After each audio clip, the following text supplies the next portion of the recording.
know, for more than a year, we've been following the story of the skipjack Rosie Parks, which is currently undergoing a restoration at the Chesapeake Bay Maritime Museum in St. Michael's. Brian Spiros has been keeping a close eye on the boat's progress as well as its story. Brian joins us this afternoon from the museum in St. Michael's to show us the latest. What's going on, Brian? Well, Jimmy and Lisa, you know, what makes the skipjack so special is the story behind it all. So before we show you what she looks like now, here's a little more about the Rosie Parks.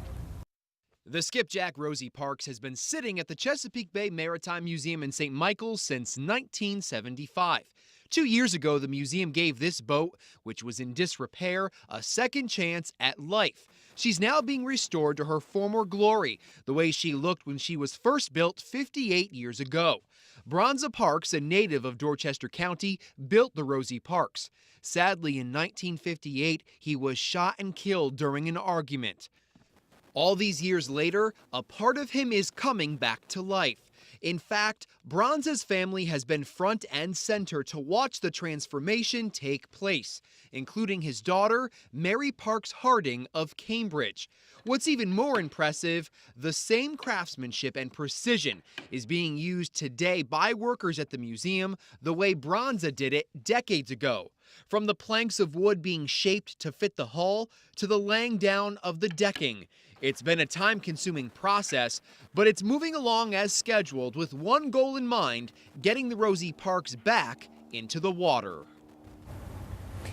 And over the next few months, the Rosie Parks will be back in the water. We're going to talk about that in just a moment. But first, I want to introduce you to Mark Donahue, who is the project manager of the Rosie Parks. So, people can see behind you now, the ship, she's white. She looks a lot different from the last time we were here. When we were here, the decking was being put down. What has been done since then? Well, after we finished up the decking, we traditionally caulked the deck seams with cotton and then put seam compound in, and then as you can see, we started the painting process. Now, when it comes to painting a skipjack like this, how many coats of paint do you have to put on it? Well, we're probably at about 4 or 5 coats right now, and we'll probably finish up with 2 or 3 more.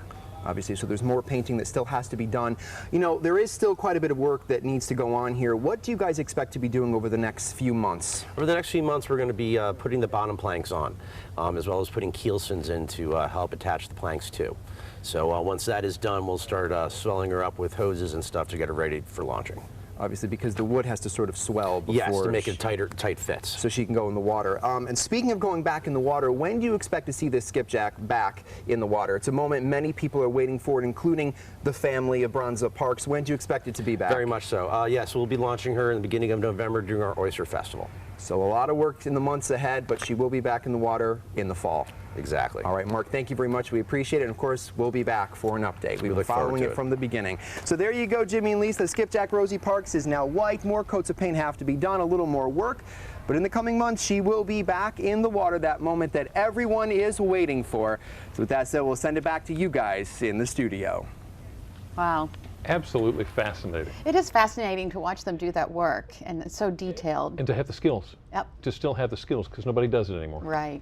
Well, still ahead on Delmarva Live, who says tacos have to be chicken or beef or even fish? Up next, we're in the kitchen with a twist on the modern taco. It's a seafood lover's delight. Plus, last week we got a sneak peek of the book-turned-TV show Under the Dome.